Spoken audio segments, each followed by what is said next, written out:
Fala pessoal, tudo na paz? Irmão Alex aqui para dar continuidade nos estudos bíblicos. Que o Altíssimo possa estar nos abençoando poderosamente. E nós estamos dando uma olhadinha nesse dicionário bíblico aqui.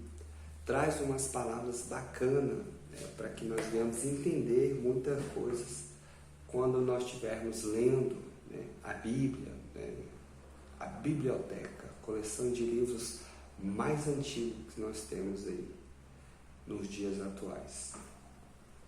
E a palavrinha que nós vamos estar dando continuidade aqui na leitura é a palavrinha tolo. Nós fizemos um vídeo que fala o tolo no Antigo Testamento, na Bíblia hebraica, e agora nós vamos ver o que fala sobre a palavra tolo no Novo Testamento. Beleza? Espero que você esteja gostando. Então vamos lá. Tolo no Novo Testamento. A concepção de loucura do Antigo Testamento reflete até certo ponto nos termos gregos do Novo Testamento. Embora a força da palavra tenha sido enfraquecida, a personalidade severa que Jesus aplica ao uso abusivo da palavra, em Mateus capítulo 5, verso 22, cria um problema exegético. A severidade de suas palavras pode ser explicada se entendemos tolo aqui, como é entendido no Antigo Testamento. Está vendo aqui, pessoal, a importância de você entender o significado de algumas palavras?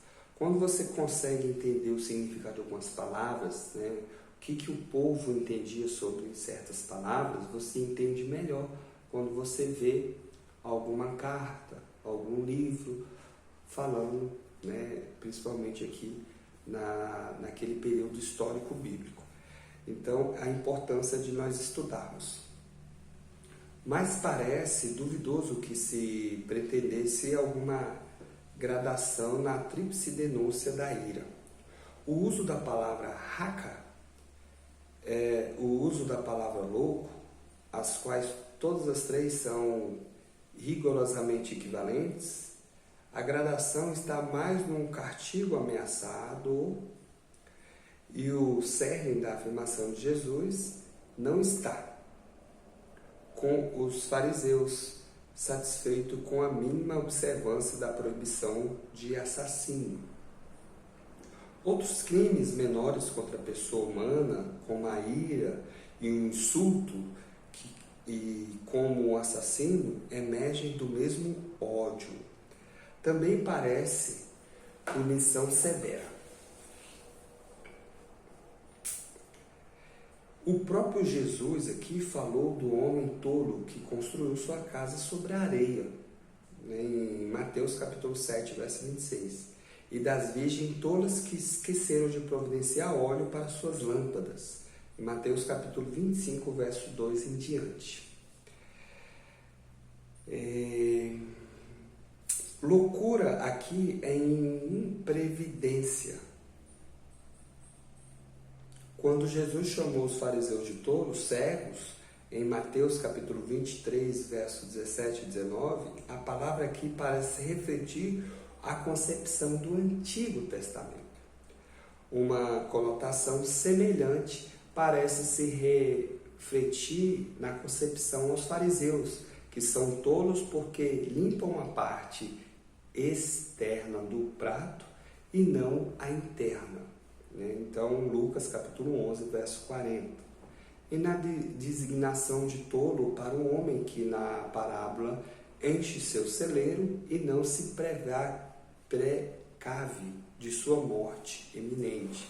Estava próximo da morte, ele estava guardando mantimentos ali. Lucas capítulo 12, verso 20. A repreensão parece suave, é uma palavra diferente e usada quando os discípulos são chamados sem compreensão, sem inteligência, porque não entenderam a palavra da contaminação dos fariseus, que está em Mateus capítulo 15, verso 16 e Marcos capítulo 7, verso 18. E quando os dois discípulos na entrada para Emaús são chamados de tolos e lentos de espírito. Lucas capítulo 24, verso 25. Por não entenderem que o Messias tinha que sofrer. Paulo chamou os Gálatas de insensatos. Gálatas capítulo 3, verso do 1 e o 3. Por aceitarem um ensinamento sobre a lei que maldizia o valor da redenção da morte do Messias. O jogo de palavras, sábio, tolo e sabedoria, loucura, que se desenvolve através de 1 Coríntios capítulo 1, verso 18 ao 27, pressupõe a concepção de grego da sabedoria, que significa filosofia, mais do que a sabedoria do Antigo Testamento. Então aqui, pessoal, tá vendo que já dependendo da localidade, o entendimento da palavra muda, né? Para os gregos, culto, o evangelho era a loucura da cruz. Paulo, com ironia, aceita essas designações e afirma que a loucura de Deus é a sabedoria dos homens. E a sabedoria de Deus é a loucura dos homens. E não se esforça para reconciliar o evangelho à cruz com a filosofia grega. Também em 1 Coríntios 3, 18 e em 1 Coríntios 4, 10, o homem que, por causa de dificuldades filosóficas, se recusa a aceitar a doutrina da ressurreição, é tolo.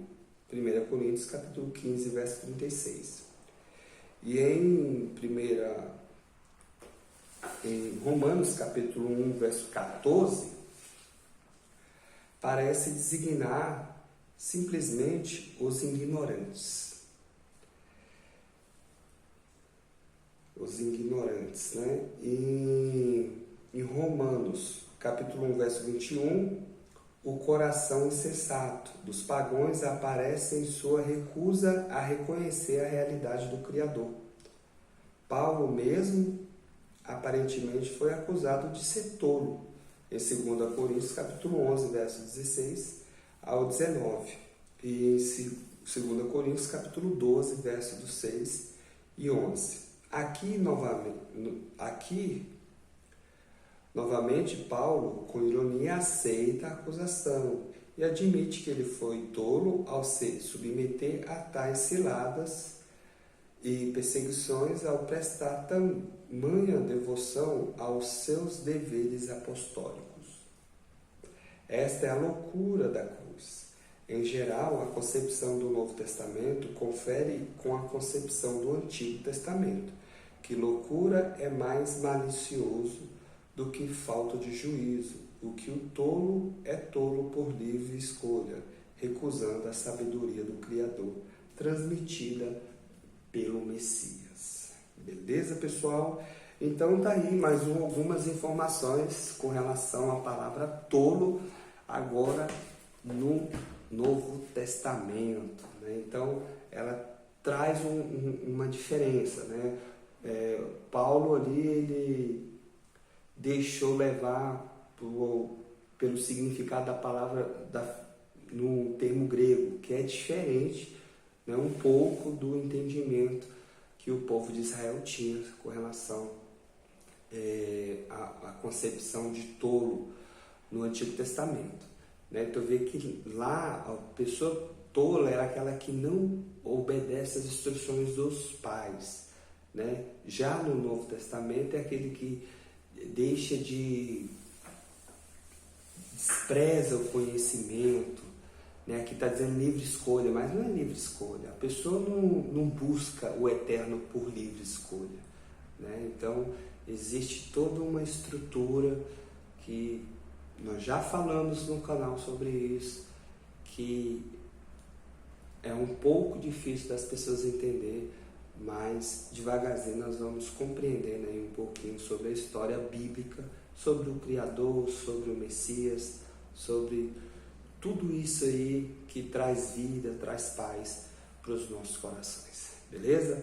Fique na paz e um abraço do irmão Alex. Se quiser receber as mensagens, manda um oi para o 61 99119 2421, irmão Alex. Um abraço.